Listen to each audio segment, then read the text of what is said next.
वह supreme court जिसे संविधान का रक्षक कहा जाता है, उसको लेके एक बहुत बड़ी अपडेट है। उसे संविधान का रक्षक क्यों कहते हैं? क्योंकि संविधान की व्याख्या करनी हो, जो देश के सबसे बड़े कानूनी मसले हो उनके बारे में व्याख्या करनी हो, आपके मौलिक अधिकारों की रक्षा करनी हो, ये सब कौन कर रहा है? Supreme court. यानी कि वहां पर मामले जाते हैं और उस पर सुनवाई होती है और फैसला होता है। लेकिन इतने ज्यादा मामले हो जाएं कि सुनवाई करने का समय ना रहे या इतना समय लग जाए कि अगर देर से न्याय मिले तो फिर न्याय कैसा? इसी बात को बेहतर करने के लिए, इसे ठीक करने के लिए एक बहुत बड़ा प्रयास है कि वहां पे सुप्रीम कोर्ट में जजों की संख्या 34 से बढ़ाकर 38 कर दी गई है। कहीं पे आप ये सुनेंगे कि 33 से बढ़ाकर 37 कर दी गई है। तो इसका मतलब क्या है और ये संख्या बढ़ाने को लेकर कैसे ये पूरी प्रोसेस हुई, इसके अलावा इससे क्या कुछ बदल जाएगा, और इसमें कुछ सवाल भी उठ रहे हैं कि ये संख्या जो बढ़ाई गई है इसमें कुछ गड़बड़ी है। वो कौन सी बात की है, कौन से सवाल उठ रहे हैं, सारी बातों को समझते हैं एक एक करके। चलिए, नमस्कार साथियों, मैं हूं केवल आपके सामने। आप देख रहे हैं दृष्टि आईएएस का करंट अफेयर्स। और सबसे पहली बात की खबर क्या है कि एक विधेयक पारित हुआ है। कहां पे हुआ है? संसद में हुआ है। सर्वोच्च न्यायालय न्यायाधीशों की संख्या संशोधन विधेयक 2026। और ये किस प्रकार का विधेयक है? क्या संविधान संशोधन विधेयक है? तो नहीं है, ये एक साधारण विधेयक है। क्योंकि कभी सवाल आ सकता है, क्योंकि सुप्रीम कोर्ट का उल्लेख है वो संविधान में है, इस वजह से कभी कभी ऐसा आ जाए तो डाउट में नहीं आना है। और सीजेआई जजों की संख्या जो मिला के कुल हो गई है वह 34 से बढ़कर 38 हो गई। इसका मतलब ये है कि 33 जज हैं प्लस एक सीजेआई है। तो अब ये संख्या 33 4 37 हो गई है, और 37 प्लस एक कौन हो गए हैं? सीजेआई हो गए हैं। तो हो गई वही संख्या 38। तो यहां पे एक बात करिए तो ये पूरा पूरा मामला क्यों हुआ कि जो सुप्रीम कोर्ट में जो मामले थे वो 90,000 से भी ज्यादा हो चुके थे, और त्वरित न्याय सुनिश्चित करना बहुत जरूरी था, क्योंकि सुप्रीम कोर्ट से ऊपर तो फिर कुछ है ही नहीं, और वहां पे भी इतना लेट लतीफ होगा तो फिर कैसे काम चलेगा? अब यहाँ पे लेकिन ये बात आती है कि जजों की संख्या को लेकर के कानून तो अभी पास हुआ है, लेकिन संख्या पहले ही बढ़ा दी गई थी अध्यादेश के द्वारा। जैसे कि आपको पता है कि अगर संसद का सत्र नहीं चल रहा है तो राष्ट्रपति अध्यादेश जारी करके किसी कानून को बना सकते हैं और गजट उसका आ जाएगा, रिलीज हो जाएगा। तो यही हुआ। मई 2026 में राष्ट्रपति ने अपनी अनुच्छेद 123 अध्यादेश जारी करने की शक्ति का उपयोग किया, और 16 मई 2026 को यह अपने आप में कानून आया कि अब जजों की संख्या 33 से 4 बढ़ के 37 प्लस 1 हो गई है। तो अब यहां पे ये बात यही थी कि संसद सत्र नहीं चल रहा था, इस वजह से अध्यादेश आया। तो क्या संसद सत्र नहीं चल रहा, अध्यादेश आ गया तो क्या वो हमेशा के लिए कानून बन जाएगा? तो ऐसा भी नहीं है। एक सीमित समय मिलता है, उस समय के भीतर उसे अध्यादेश को बिल के रूप में पेश करना होगा और बिल पास कराना होगा। अगर बिल पास नहीं हुआ तो फिर वो अध्यादेश जो था, जो कानून बन रहा था, वो कानून समाप्त हो जाएगा। तो अब ये बात है समय कितना मिलता है, तो 6 सप्ताह का समय मिलता है। अब आप सोचिए, 6 सप्ताह का समय मिलता है। मैं कह रहा हूं 16 मई को ये अध्यादेश आ गया, तो 16 मई से 16 जून, 4 सप्ताह तो इसी में हो गए।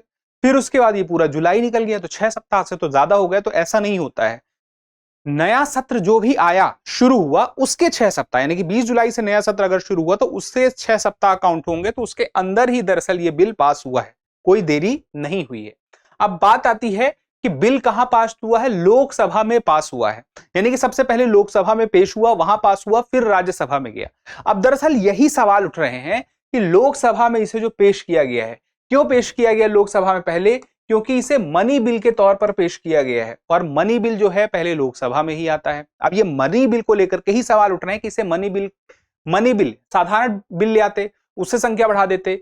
आरोप ये लगाए जा रहे हैं कि मनी बिल में इसको क्यों लाया गया, मनी बिल के माध्यम से ही संख्या क्यों बढ़ाई गई? तो हमें समझना पड़ेगा ना मनी बिल क्या है। चलिए वो भी समझते हैं, लेकिन पहले इस पूरे मामले को और अच्छे से समझ लें कि अध्यादेश क्या होता है। अनुच्छेद 123 है, संसद सत्र ना चल रहा हो, तुरंत कार्रवाई करनी हो तो राष्ट्रपति अध्यादेश ला सकते हैं, कानून वह अपने आप में बन जाता है। और उसके बाद संसद सत्र शुरू होते हैं तो दोनों सदनों में रखना जरूरी होता है। 6 हफ्ते का समय मिलता है, नहीं तो वो लैप्स हो जाएगा, या उसके पहले राष्ट्रपति खुद से वापस ले सकते हैं। अब संविधान में क्या यहीं पे दर्ज है ये बात कि हम खुद से बढ़ा रहे हैं संख्या? देखिए, संविधान में सुप्रीम कोर्ट की तो चर्चा है, लेकिन संविधान में यह भी लिखा है कि सुप्रीम कोर्ट में जजों की संख्या जो है वो संसद कानून बनाकर तय करेगी। तो अनुच्छेद 124(1) में सीजेआई प्लस कितने जज संसद कानून से तय करें, ये बात कही गई है।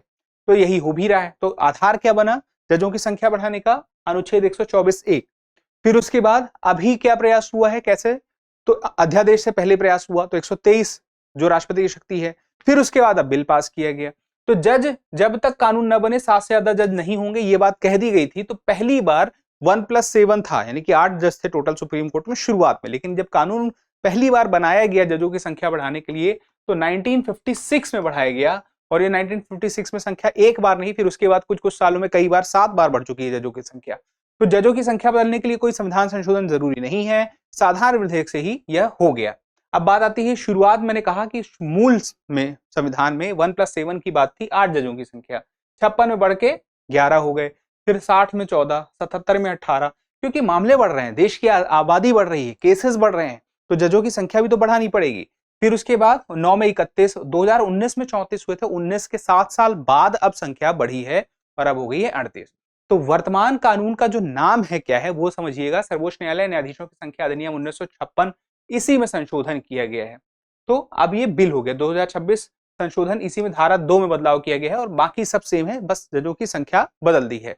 अब यह बदलाव क्यों जरूरी है? जैसे मैंने आपसे बताया कि 90,000 से ज्यादा मामले जो हैं मार्च 2026 में देखने को मिलते हैं और साल 2025 में ही 75,000 से ज्यादा मामले आ गए थे।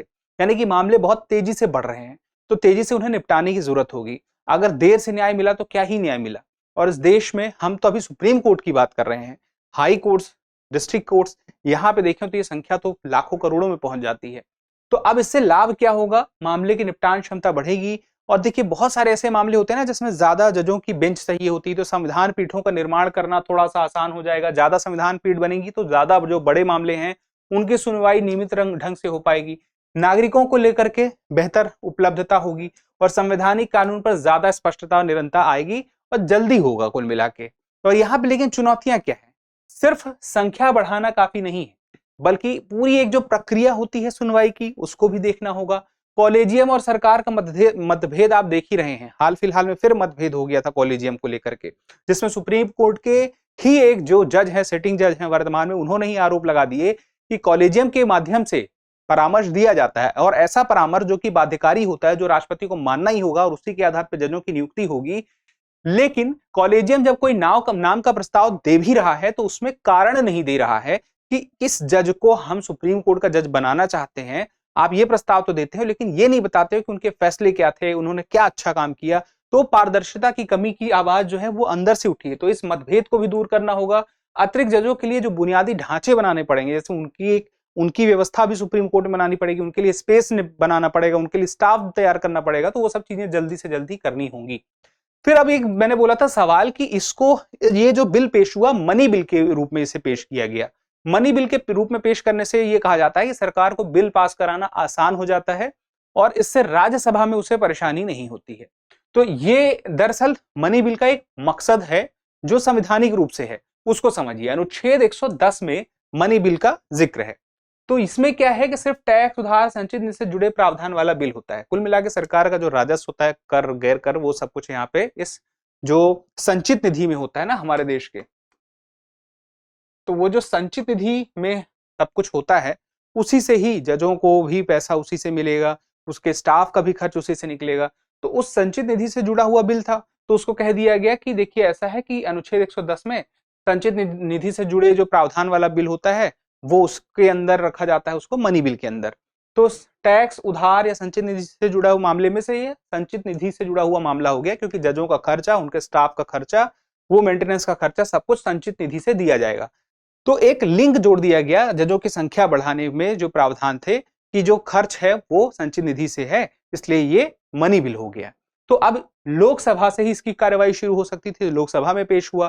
फिर उसके बाद राज्यसभा इसे अस्वीकार, संशोधित नहीं कर सकता था, तो राज्यसभा के पास इसमें शक्ति सीमित हो जाती है। तो अंतिम रूप से राज्यसभा की सिफारिश राज्यसभा लोकसभा को भेज सकता है, लेकिन वो माने ना माने लोकसभा के ऊपर है। तो ये जल्दी से वहां से पास हो गया, इस वजह से ये जल्दी बिल पास हुआ। तो इसे मनी बिल के रास्ते में क्यों लाया गया? जजों की सैलरी, स्टाफ का खर्च संचित निधि से आएगा, ये रीजन दिया गया और इसी वित्तीय पहलू के आधार पर मनी बिल घोषित कर दिया गया। अब यहाँ पे एक विवाद है। विवाद ये है कि एक आरोप लगते हैं कि कोई भी बिल को कर रही है सरकार ऐसा कि किसी ना किसी तरीके से उसे मनी बिल में कनेक्ट कर देती है, कि एक पॉइंट ये है पूरे बिल में जो मनी बिल से जुड़ा हुआ है और उसको फिर मनी बिल बना के पेश कर दिया, जिससे उसको पास कराना आसान हो जाता है। तो इस पर विवाद बढ़ रहा था। तो ये मामला सुप्रीम कोर्ट के सामने खुद 7 जजों की बेंच पर मौजूद है।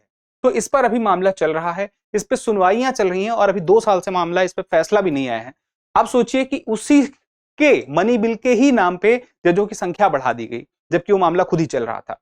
तो आलोचना को लेकर के कहा जाता है कि कोई वित्तीय पहलू आप निकाल लेते हैं, फिर मनी बिल से जोड़ देते हैं। अब इसी पे सुप्रीम कोर्ट को फैसला भी देना है। सेम चीज यही सुप्रीम कोर्ट के साथ हो गई है। आगे की राह में अगर हम देखें तो नियुक्ति प्रक्रिया को पारदर्शी करने की एक बात तो है, यहां तो संख्या बढ़ाई गई, लेकिन जो नियुक्ति होगी कॉलेजियम में उसमें पारदर्शी करने की मांग उठ रही है, समयबद्ध बनाने की मांग उठ रही है। जो न्यायिक का बुनियादी ढांचा है, चाहे कोर्ट रूम हो, तकनीक हो, स्टाफ हो, उसको बेहतर करना होगा और केस के मैनेजमेंट और सुनवाई की जो दक्षता होती है उसको बेहतर करना होगा, जिससे मामले फ्रीक्वेंटली जल्दी सुने जाएं, जल्दी उस पर फैसला आए। और इसके अलावा मध्यस्थता, सुलह, लोक अदालत, यानी कि हम मामले को सुप्रीम कोर्ट तक पहुंचने ही क्यों दें, हम उसके पहले ही उसका निपटान करें तो कितना बेहतर होगा। तो ऐसे प्रयासों को भी आगे बढ़ाना होगा और विशेषज्ञता वाले जो न्यायालयों के गठन पे विचार करना होगा। जैसे स्पेशल कोर्ट्स की हम बात करते हैं, उस प्रकार के कोर्ट्स की हमें जरूरत है, विशेष मामलों के लिए विशेष कोर्ट्स, जिससे मामला जल्दी निपटे, यहां तक पहुंचे भी ना। और कुछ पॉइंट्स अब ये सारे टॉपिक के साथ जो अब आपको ध्यान रखने हैं, तो जीएस पेपर 2 मेंस का है, जिसमें भारतीय संविधान, न्यायपालिका की संरचना और कार्यप्रणाली है। आपने इसमें यह देखा था कि एक मनी बिल, ये आपको ध्यान में रखना है, अध्यादेश अनुच्छेद 123 ध्यान में रखना है, संवैधानिक अनुच्छेद 124 सुप्रीम कोर्ट से संबंधित प्रावधान ध्यान रखना है, और कोर्ट नियम व संविधान अनुच्छेद 145 ये ध्यान रखना है। ये आपके लिए महत्वपूर्ण है। और इससे कभी कोई निबंध अगर आपके लिए आएगा तो न्यायपालिका में सुधार से संबंधित निबंध आ सकता है, जिसमें चुनौतियां और समाधानों पे आप बहुत कुछ लिख सकते हैं, इन बातों को अगर आप ध्यान रखेंगे तो।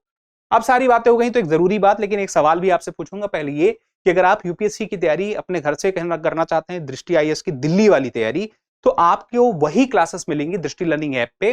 दृष्टि लर्निंग ऐप पे आपको IAS foundation live online course मिलेगा, 400 प्लस क्लासेस हैं, टेस्ट सीरीज मिलेंगी प्रीलिम्स और मेंस की, और इसमें पूरा प्रीलिम्स और मेंस का जीएस आपको पढ़ाया जाएगा सरल भाषा में, और स्टडी मटेरियल हार्ड कॉपी में आपके घर पहुंचाया जाएगा, यानी कि हार्ड कॉपी के पन्ने से ही आपको पढ़ना है। और क्लासेस को आप 3 साल तक जितनी बार चाहे उतनी बार देखें।